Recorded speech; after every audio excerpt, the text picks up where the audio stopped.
Hello guys, welcome back to another Cinematic Mike review. Today I'm going to review Tom Gormican's The Unbearable Weight of Massive Talent, starring Nicolas Cage. This was a film that I was also looking forward to this year in the year of 2022.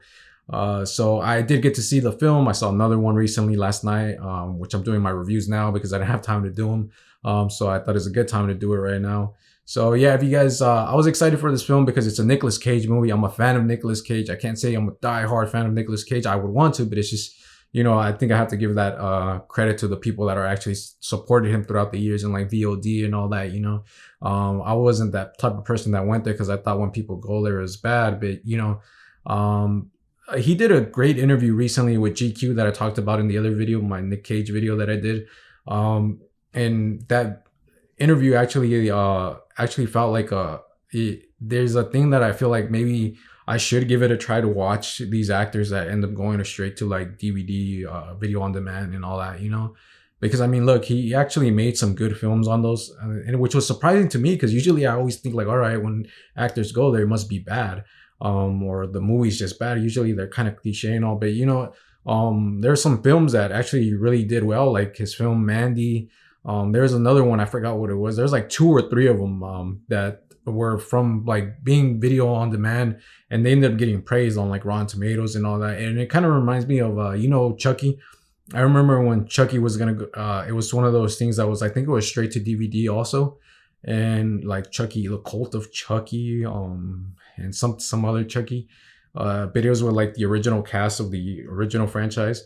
And I remember I thought it was gonna be bad because I'm like, it's straight to DVD thing. But then you see like news and you see that it has like great ratings, and I think those two movies that for Chucky ended up with like these great ratings, and which is one of the reasons I think they have that. Is it on Sci-Fi, that show Chucky? I'm not sure if it's on Sci-Fi, but now they have that show going on, the TV show of Chucky, which continues the story of the movie franchise. So it seems like there's some good things going to VOD, or straight to DVD, so it's not so bad. Well, at least for Nicolas Cage, not Chucky also. But Nicolas Cage is actually a great actor, and I think he's always been a great actor. I said in some videos, or I don't know if I said it in a video or somewhere, I always wanted Nicolas Cage, being a fan of like when there's I know I have my issues with superheroes and all that, movies and all that.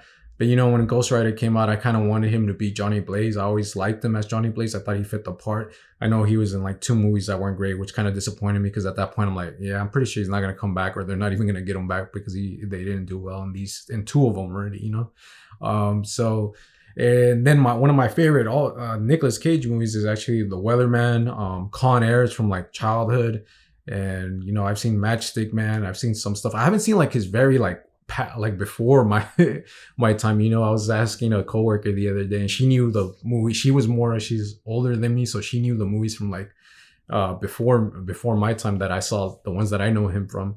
So yeah, but you can see that kind of thing that he left behind for people to see him. They all his like abilities, his acting, everyone knows it. So I went to go see the film, and I did have fun with it. There are things that I liked about it. There are things that I had some complaints about. But the thing that I did like about it, I did love Pedro Pascal and Nicolas Cage's chemistry.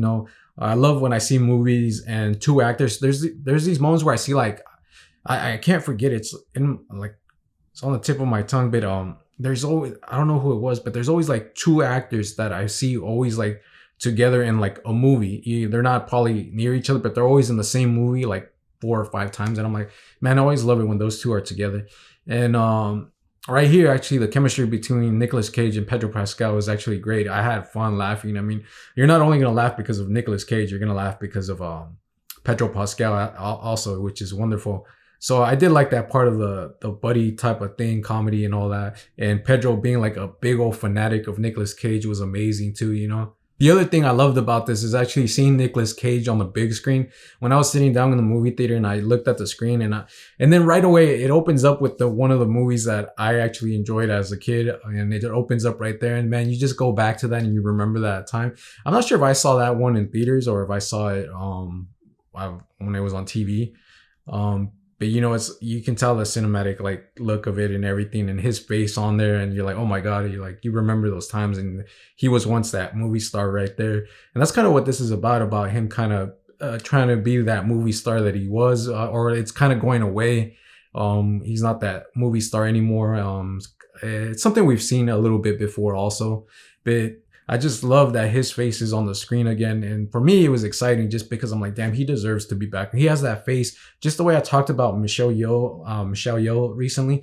I said how she actually the way they frame her, she takes up like the whole screen and like this energy and like her face, like just this beautiful look, and all that. And I'm like, that's like a movie star right there. And when you see Nicolas Cage, you can kind of feel that right here too. And it's not just like being a movie star, it's actually being this talented artist too, along with that movie star. So that's one of the things that I loved about being in the theater and watching a Nicolas Cage movie. A lot of the humor here is very, very funny from the beginning to like at a certain point, which is going to be my complaint. But there's a lot of humor, and the humor is good. When the good humor is actually great, which I love. I loved it when the great ones, it's there. I don't think there's like bad humor. I think there's just something that kind of changes this in a way from what it could have been.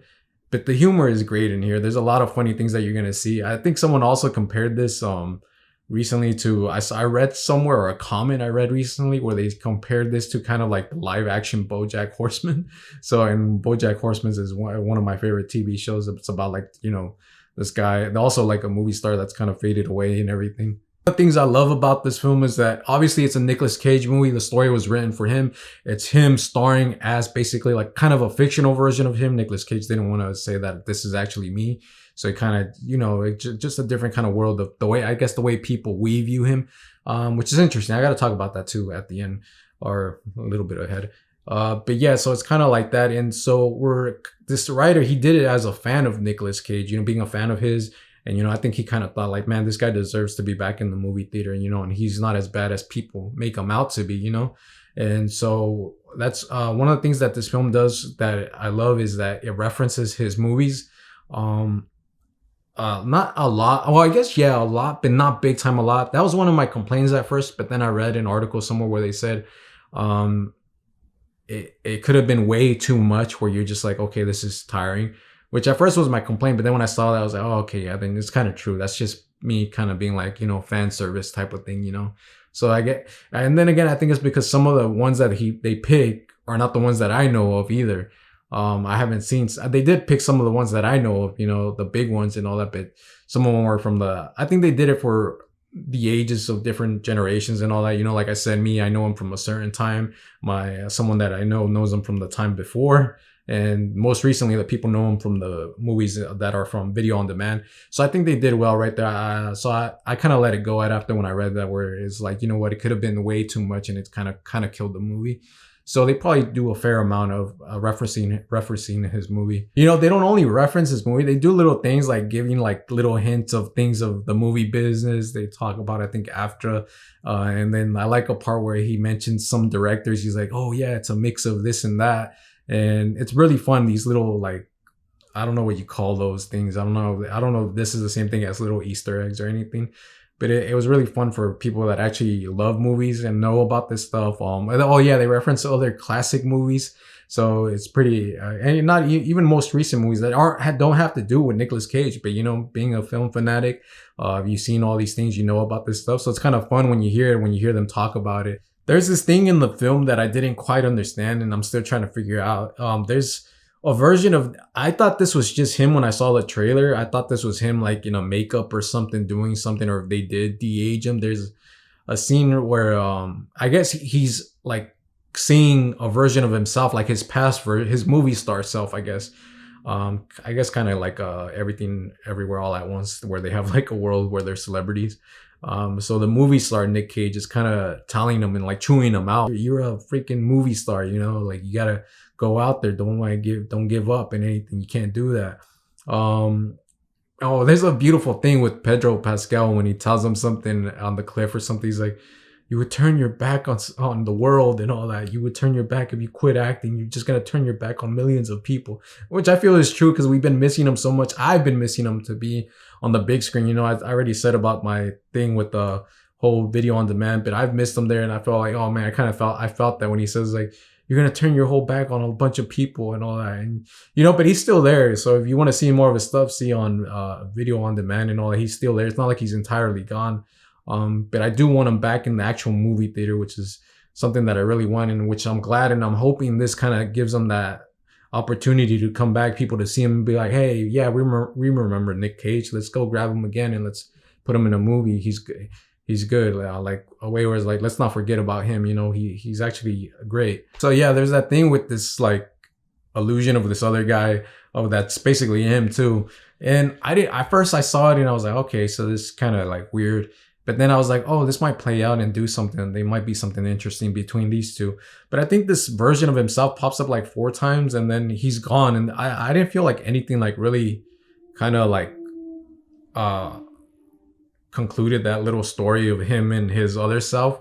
Because I thought about him like by the end, I'm like, hey, wait, what happened to that guy? Unless I missed it, I might have turned around and something missed a bit.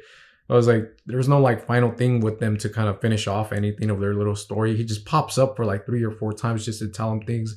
And usually in movies, I see them actually kind of finish off the story of something like that. You know, maybe he finally lets him go or he finally disappears. But right here, it wasn't there. So I might be missing something. I still got to probably read into it to see what I missed. But that was just one of the things that bothered me at first, or still kind of bothers me, is that thing of him having another version of himself right next to him.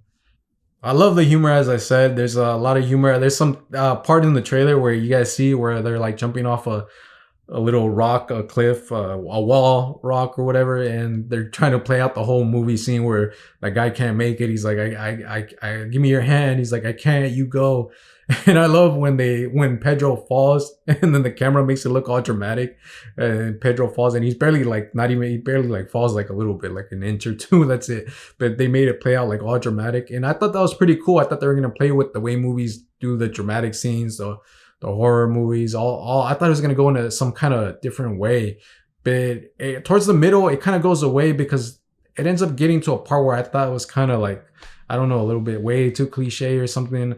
I didn't like the whole part where there's this whole like drug operation type of thing, cartel story into it, and the actor being here. You know, so that's the thing that bothered me because that kind of took away a lot from the beginning part.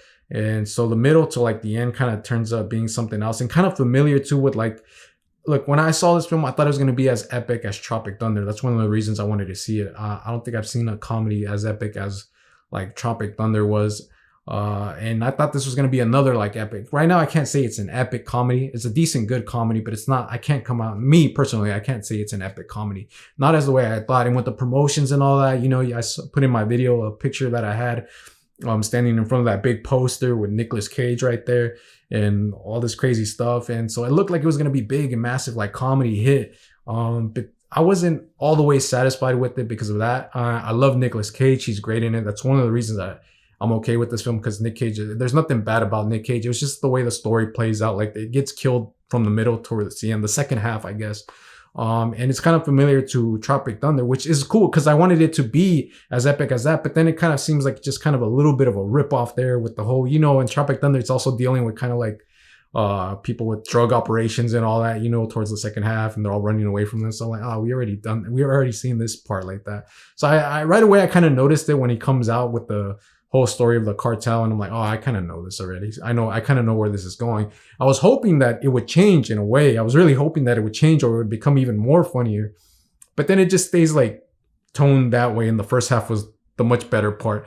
And that craziness would have been better if it just like played out throughout to become like an epic comedy, as I said. But it gets killed, for me personally, it gets killed right there with that cartel thingy. Another thing is that they do kind of talk about it. Another thing that's like ambulance a little bit, self-aware a bit. I think he ends up saying something like, because they come up with these stories, they're like, let's come up with a movie idea. And they're like, yeah, 2 guys. And they're like, yeah, but buddy movies are always, or buddy comedies are always kind of boring. And in a way, I was like, right when they said that, I was kind of saying, well, right now you're getting to that kind of point right there in a little bit.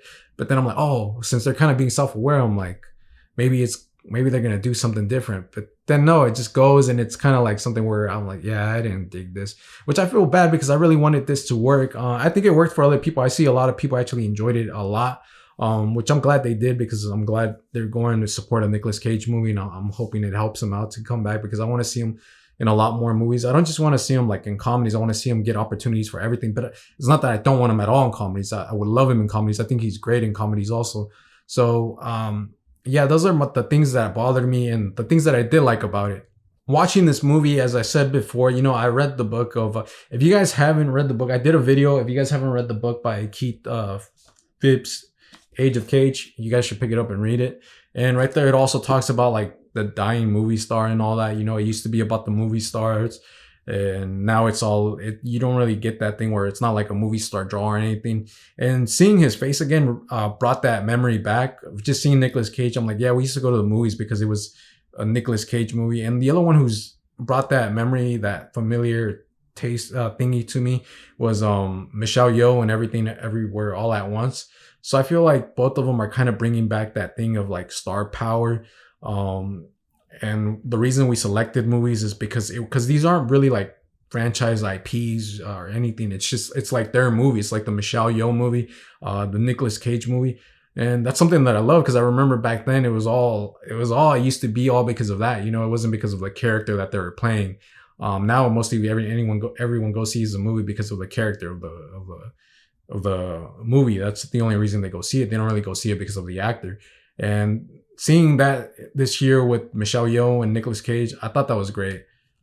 I think the movie is worth seeing just for Nicolas Cage alone, because obviously I'm just glad he's back. So I would say go support it because of Nicolas Cage, and just if we go support movies like this, we'll get more movies like this. You know, it's an original screenplay by Tom Gormican and someone else. I forgot the name of the other writer. They wrote it together. So I would like for more movies to come out like this. I would like Nicolas Cage to come back. And again, the reason I wasn't bored at all, I mean, it does bother me. But dude, just seeing Nicolas Cage again is just great and entertaining to see him. It wasn't only him. Pedro Pascal was actually funny in here too. So both of them together was great. And I would like to see them both in a film, more films, not just another film, but more films, because they're funny as hell. And I wish it would continue on. I wish the craziness that they were doing, like when they were on LSD, when they did the dramatic falling and all that, the playfulness of like, or the way that Pedro was like fanboying on him and telling him all this stuff. You can't turn your back on anybody, and you got to keep making movies. And you know, he's really a fanboy of Nicolas Cage and his movies and all that. You know, even tells him at one point, no, it's not for sale, because Nicolas Cage wants to buy something like figure or wax figure from him from I think Face Off. Then he's like, no, I'm not gonna. He's like, I'll buy it off of you. He's like, I'm sorry, Mr. Cage, but it's not for sale. You know, it's showing that, you know, he really cares about that is because it's one of his favorite movies, his favorite actor. He ain't gonna sell it to anybody. So I love that about it. So I wish it was as epic as I expected it to be, but it's not. I can't say it's epic, but it is a decent, good comedy. And again, go watch it for Nicolas Cage. It's not a bad movie. I'm not gonna say it's terribly bad. It's great. It'll entertain you throughout. Guys, so that's kind of my review. But before I end this, I did want to share something with you guys. I did go see this at an AMC, and then they finally got something that I wanted when the first movie from like this year that I went to go see came out, which is the Batman. And so I just took it because I saw it there. I'm like, oh, you guys finally got it. They're like, yeah. I'm like, wow, you guys got it all late when the movie's already going to come out on Blu-ray soon. I didn't say that to them. That's messed up. But I saw it there and I'm like, oh, let me see it. And I decided to take it. So here it is, guys. So I got that Batman hat or the Batman popcorn bucket. Let me open it up. I was thinking of keeping it in here a bit. I was like, I don't know. I'll just take it out. So you put popcorn in here. They don't want to put it. I didn't want them to put popcorn anyways. They thought I did, but they're like, oh, we don't recommend it. It's unsanitary. I looked at it and I'm like, you know what? I kind of do want to take this thing. And so I'm like, yeah, I'll take one. And here it is. It's a Batman like popcorn bucket thing. You open his head right here. Yeah, you open his head and then you put popcorn there. But obviously I'm not going to use that for that. I'm just going to use it to like have it right here as a decoration. It looks cool. I love it because, you know, Batman's costume actually stands out with the stitches. I just wish it had like the little markings that he has, like the cuts and all that. So yeah, this is one of the things I just wanted to share with you guys before I end this video. Something I got when I went to go see The Unbearable Weight of Massive Talent. So yeah, I'm going to put this, I don't know if I'll put it on this, and my King Shark's on this side. But I don't know if I'll just leave it on this side. I'll figure it out later. But yeah, I wanted to share that. So you see King Shark right there and Batman's right there.